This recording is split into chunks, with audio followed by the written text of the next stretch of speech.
Are insects the future of food? In this radio program, you are going to hear some new words. Read and listen to them. Make sure you know what they mean. Locust, cricket, mealworm, livestock, gross. Ready? Now read the questions on the following page. Read them carefully before listening to the radio program.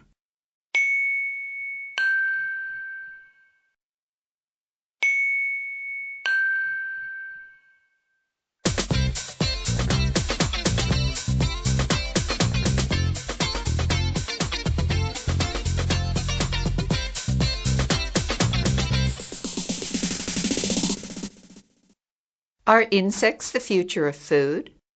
By the year 2050, the planet will be packed with 9 billion people. In low and middle income countries, the demand for animal products is rising sharply as economies and incomes grow. In the next few decades, we'll need to find new ways to produce enough protein for billions more mouths. I'm Jennifer Raz, and today my guest is Professor Marcel Dickey, who investigates the ecology of insect-plant interactions and researches the viability of insects as food. So let's get just a little bit more creative about what's on our plates, because that's what Marcel Dickey does. About once a week, Marcel and his wife have what some might consider an unusual ingredient with dinner: insects. And it's something that we put, for instance, over a rice dish or in the vegetables or in salad. What do you buy? Like which ones? We have 3 species that are for sale in the Netherlands. That is, locusts, crickets and mealworms. Yep, bugs, which, for the record, do not taste like chicken. Quite often, they taste like nuts. And you buy them alive? No, we buy them at this moment freeze-dried. You can bake them, or you can fry them, or you can boil them. Marcel Dickey is an entomologist. He studies and eats bugs. And he's actually written a whole insect cookbook with dishes like pancakes with mealworms. And for lunch, a quiche with mealworms in it. And, of course, dessert. Chocolate topped with locusts. Okay, those dishes might be a little unusual, but eating insects actually isn't so strange, is it? Because a lot of people around the world do so every day. About 2 billion people on this planet eat insects. So that's about 30% that do that on a regular basis.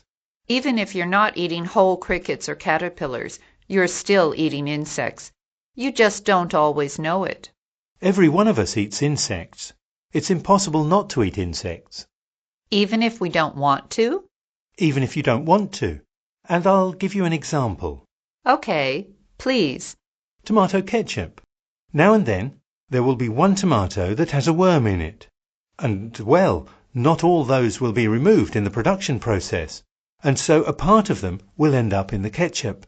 So you're saying that chocolate, peanut butter, noodles, almost any processed food has a small dose of insects.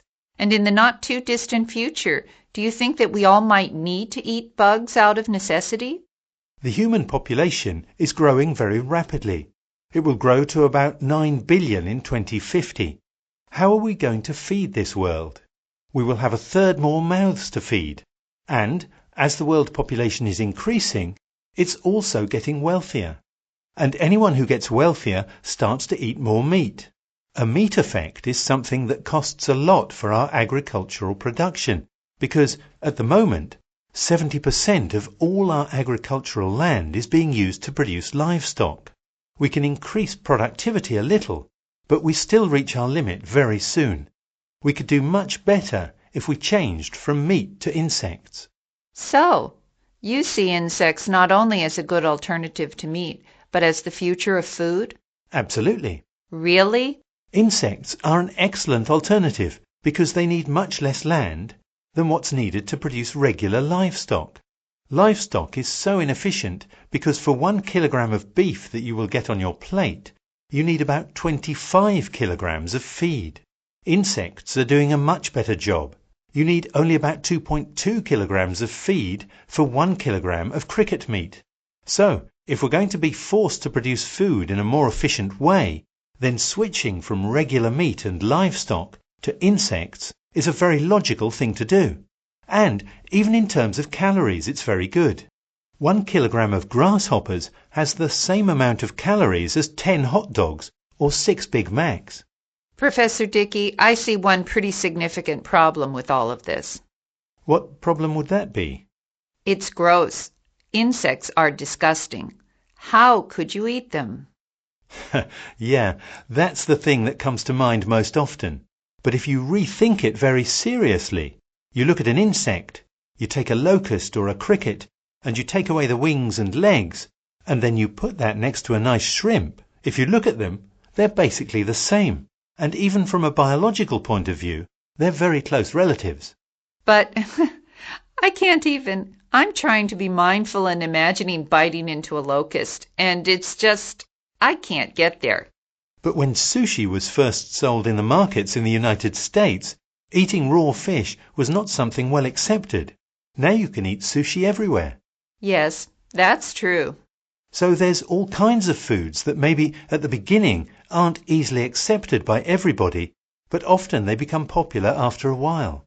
So if actually, let's say we could get over this sort of cultural aversion in the West to eating lots of insects, and let's say we could just eat enough to really reduce our consumption of chicken and beef and pork and lamb.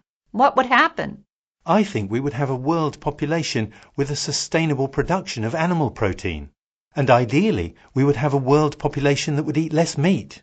But it would also be good if we replaced at least part of our animal protein with new meats. And with this, I think, we would see a bigger variety of foods on our dinner table. We can make life even more enjoyable by having a bigger variety of foods to eat. Thank you, Professor Dickey. I'm Jennifer Raz, and you've been listening to our show about food this week.